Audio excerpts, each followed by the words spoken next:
we have the Bears at home, 3-1 at home, favored by 2.5 points. Who we liking this week? Booker, why don't you kick us off with Bears Steelers? Who you taking? All right, give me the Bears. They've won 7 of the last 8. The Steelers' pass defense is dead last, and the Bears' offense is somehow top 5. Rodgers is likely out. Mason Rudolph on the road, and the Bears have a plus 16 turnover margin. So give me the Bears. Halo, who you got? Yeah, I'm going with the Bears too. They have the real deal of a coach finally with Ben Johnson. I know it's only the first season, but I mean he's done better than any coach in a long time with that team. And Caleb Williams looks like a lot better of a quarterback. I always thought, and I'm pretty sure Ben Johnson said the same thing. I always thought it was going to take a year for him to actually get used to that offense, but I think he's doing really well. Another thing that kind of makes me nervous is Aaron Rodgers going to play? Because if Mason Rudolph plays, nobody wants to see that. Steelers fans don't want to see that. And if he does, I do in fact have the Bears winning by a lot more. But I think that the Bears win either way by a field goal. So I'm taking the Bears. Tyler, who you got in this one? This one was tough. It actually makes me nervous that the Chicago offensive line does struggle with pressure. And the Steelers, when they need it, have brought it. Now that's where you get the whole Aaron Rodgers thing. Is he playing? Is he not? The Bears are banged up on defense. You got the linebackers out. So if Aaron Rodgers is in there, then they could probably move the ball. And I like the Steelers, but with him out, I like the Bears. So it was back and forth for me. I think I'm going to play it safe. I think the Bears win, but I think the Steelers keep it close, real close. So it might come down to a field goal. So give me the Steelers covering this one. Yeah. It should be interesting. I think if Aaron Rodgers is out, this could, and I think the Steelers defense has been playing better as of late. I just always have a tough time trusting the Bears that they're going to still be the Bears. So give me the Steelers, Aaron Rodgers, or Mason Rudolph. Mason Rudolph should be able to play well enough, and he's never played with a DK Metcalf. Some of the skill players that they have this year, even Roman Wilson has looked good in his second year. So I think the Steelers, they're a little bit of a schneid the last couple of weeks, but I think they come out and they show everybody that they truly are a good team and worthy of playoff and Super Bowl consideration. So give me the Steelers. All right. Let's move along here. We've got Patriots versus Bengals, and this spread was massive to start the week. It's come down to just 6.5. It's kind of interesting. I mean, there's a lot of stuff this week about Joe Burrow, Joe Flacco, all the drama there. I mean, I think probably I see where probably a lot of us are going to go on this one, but do we think the Bengals can cover at home? Who Day Nation's going to be crazy. They're going to show up even if their team stinks. But can the Bengals keep it close, or do you see the Patriots having maybe a game where they take their foot off the gas? It's the NFL. Any given week, the Jets can get you. So, Alo, who are you taking in this one? Even if the Patriots take their foot off the gas, they'll still score on them. So, honestly, I'm taking the Patriots easily. I think it's a blowout. Chase being out kind of hurts them too. They can score as much as they want, but at the end of the day, the Patriots are going to score more. And people forget that the Patriots defense is nice, and Gonzalez is going to be on T. Higgins. I think people sleep on that. I think Gonzalez is a top 3 cornerback. I think he's going to hold his own against T. Higgins. And I have the Patriots winning easily, comfortably against the Bengals. Tyler, who you got? Yeah, I think Vrabel has him cooking over there on the defensive side of the ball. Even if it's Joe Burrow coming back or Joe Flacco, that whole thing, it doesn't really matter. I think without Jamar Chase, exactly like Ayla was saying, Vrabel's going to be able to take T. Higgins away. It's just going to be tough sledding for that offense to get going. Then on the other side of the ball, Drake May, Trayvon Henderson, that whole offensive side seems to be cooking. McDaniels, it's almost like they've gone back in time. So they have the recipe again, and I think they cover here. This has me nervous. This could be Joe Flacco's last game. Patriots are 5-0 on the road. Everything screams take the Patriots, but give me the Bengals. Give me this could be Joe Flacco's last game in his career at home with Josefos, however we say his name. little Joe Flacco going Joe out. One more Flacco's vintage crazy. performance from him. T. Higgins. Is T. Higgins going to play in this one? Yeah. Yeah. Higgins is going to play. Higgins will go nuclear. Give me Joe Flacco to work some magic one more time. I'm probably nuts on this one, but I just have a feeling. I see that 5-0 on the road, and I'm like, you know what? I don't think a Vrabel-led team is gonna, show up not prepared. But hey, any given Sunday, I think this Sunday the Bengals work a little magic. Booker, am I nuts? You are absolutely nuts. Pats are on an 8-game win streak. The Bengals defense is like dead last. They allow like 33 plus points per game. Potentially no Burrow. We know no Chase. Probably a fairly predictable offense with Flacco because the Patriots' run defense is elite. The Patriots are also pretty elite against the spread. And so give me the Pats all day. That's all right, Tyler. We'll start this one with you, but we got Colts versus Chiefs in Arrowhead. Chiefs are favored at home by 3.5, which, again, if you didn't know who was playing in this game and you just looked at the records and the rushing touchdowns and everything that's happened this year, you would be like, oh, the Colts are going to win this game, no brainer. So why do we think Kansas City is favored, and who do you think wins this one, Tyler? I think they have them favored because you have a desperate Chiefs team that has to get this win. So I think Vegas looks at it like that. But I think if you look a little bit deeper, and I've seen it going around on social media, some of the stats and everything. What does Lou want to do? He's going to play man coverage. Where has Patrick Mahomes and the Chiefs on the offense struggled a little bit against man coverage? They've torched zone, but have struggled against man. He gets Ward back. We get to see Ward Mooney, who was starting to have kind of that season he used to have in San Francisco before he got concussed and went out there for a while. And then saw us coming off the plane and getting on another one right to Germany to sit there and learn the playbook on the 16-hour flight it probably takes to get over there. So I think when you get those two on the field, I think Lou is just licking his chops about what he can do. You add that with Bynum and Cross and all of that. And I think if you look at the matchup, it actually favors the Colts. Absolutely. So JT's been incredible. I think it's another big game for him. I think Spag will try to take him away. But I just don't think it matters. He's just playing at another level this year, and he really is chasing that MVP. So this just isn't a homer pick. I think it's also a matchup pick. I think the matchup favors the Colts. Yeah. Yeah, that 4-1 at home is interesting for the Chiefs. I like what you said there about the desperate team. I think the Chiefs got to have this one at 5-5, and maybe not. Maybe people are still picking the Chiefs, thinking they're the old Chiefs, and one more year of being an old team. They just need to get young, fast, and continue to protect Mahomes. So I don't know. I think the Chiefs find a way this week at home to win. But the Colts cover, so I guess I'm taking the Colts at the 3-point mark. So, Booker, who you got?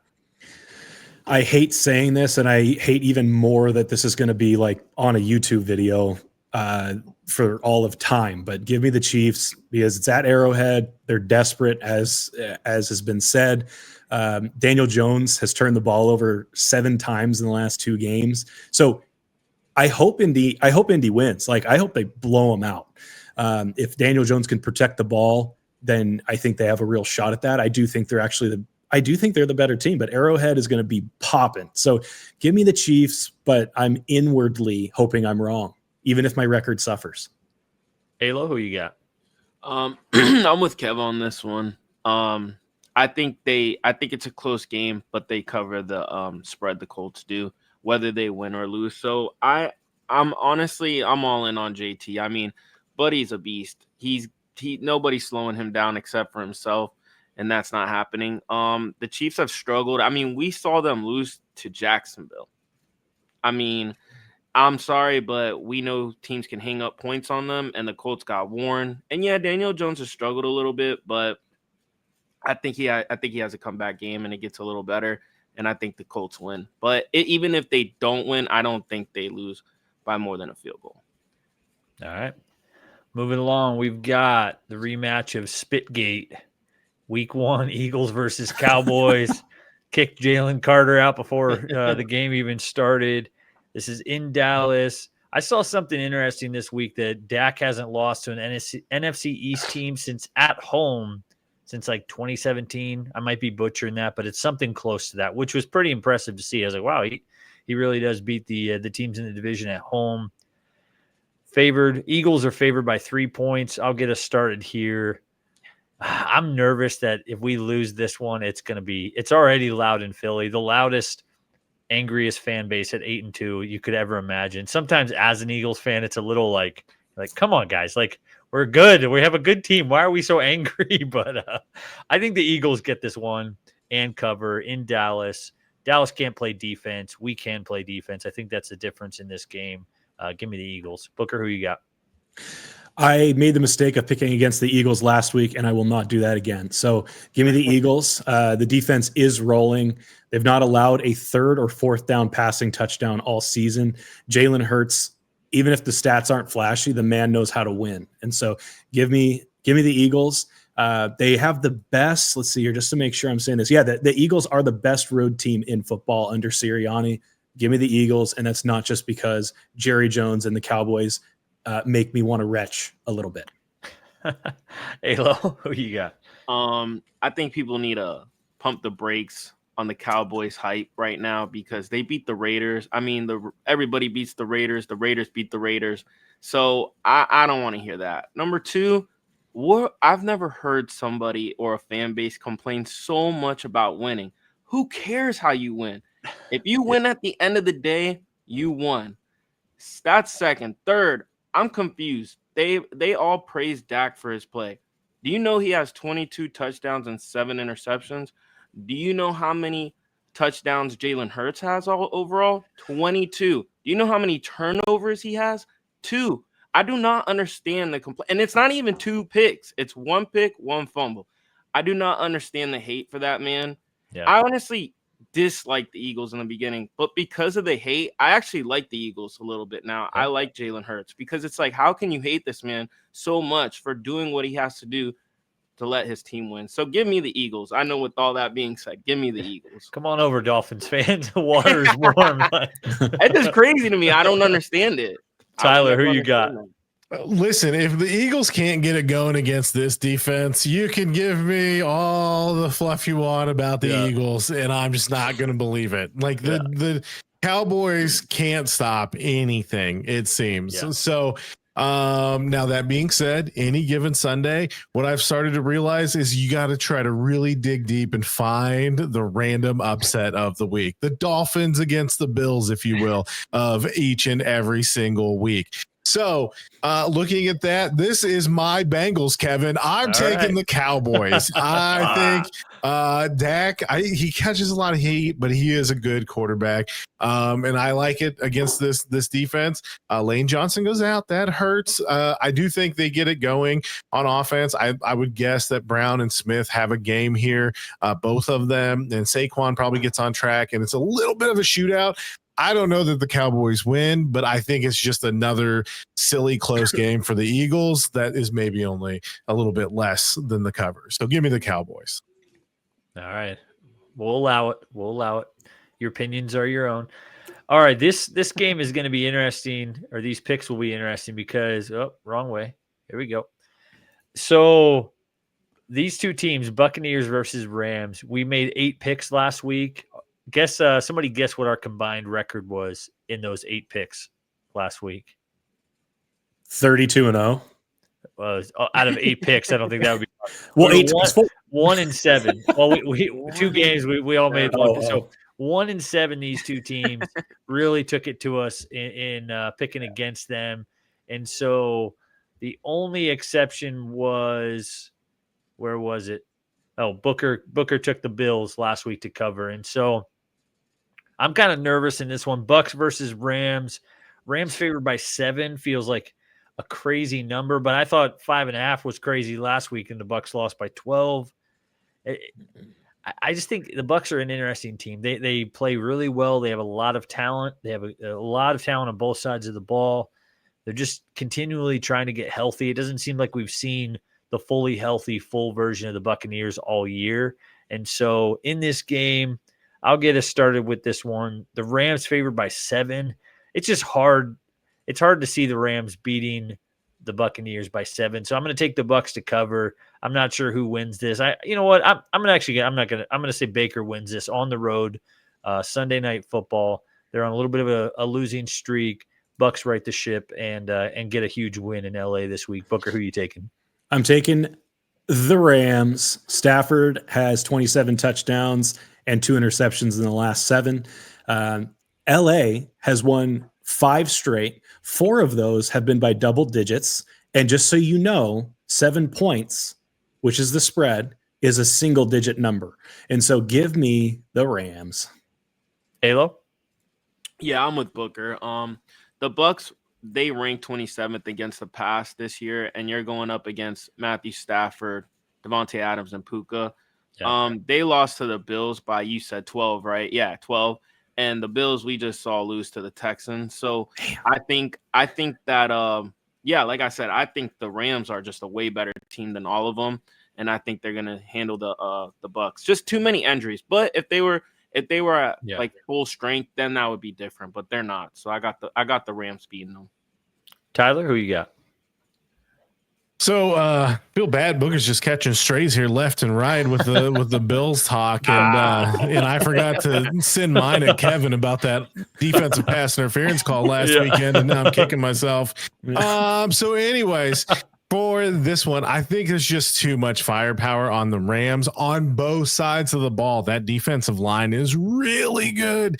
I think the Bucs early on were fighting through the injuries and were overcoming it and finding ways to. But since then, it's been a struggle. They've taken too many hits. They've taken too many body blows, really, and it's starting to become a struggle. And you can see it weighing on them a little bit.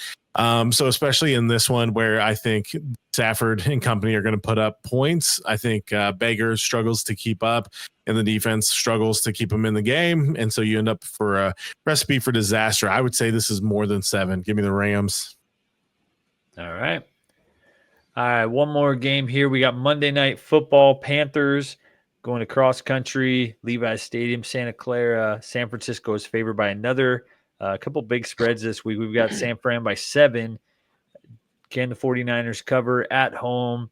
Let's go a little more rapid fire on this one to bring it home here tonight, fellas. Booker, who you got? I got the 49ers. McCaffrey, scrimmage yard leader. Purdy's back. And the Panthers, unless Bryce Young is able to repeat the 448-yard performance, they're in trouble. Give me the 49ers. Alo? Yeah, give me the 49ers. When Purdy has his skill players in there that are healthy, he's a top 10 quarterback. And Bryce Young is too inconsistent. Give me the 49ers. Tyler? Give me Rico Dowdle getting loose a little bit here and keeping him in the game. Even though Brock Purdy and company wins the game, I think the Panthers keep it a little bit close and a weird one. But the 49ers still win. Yeah. I like that one. I'm riding the Rico train as well. Panthers are 5-2 in the last 7 games. They can run the ball well and keep it close. I think the game script it's probably going to be some of the primetime games have been just absolutely a mess as of late. I think this one probably we might get that Brock Purdy shootout like Alo's thinking, but I think the Panthers keep it close and can score some points against the Panthers. So give me the Panthers to cover as well. All righty. Appreciate you guys joining this evening, both Alo and Tyler. Booker, as always, thank you everyone for watching along, spending some time with us this evening. All the comments on YouTube and X, we appreciate all that support. And as always, we are here Saturday nights, 5 o'clock, talking some sports. We love mixing it up in the comments with you all. So we will see you guys next week. Until next time.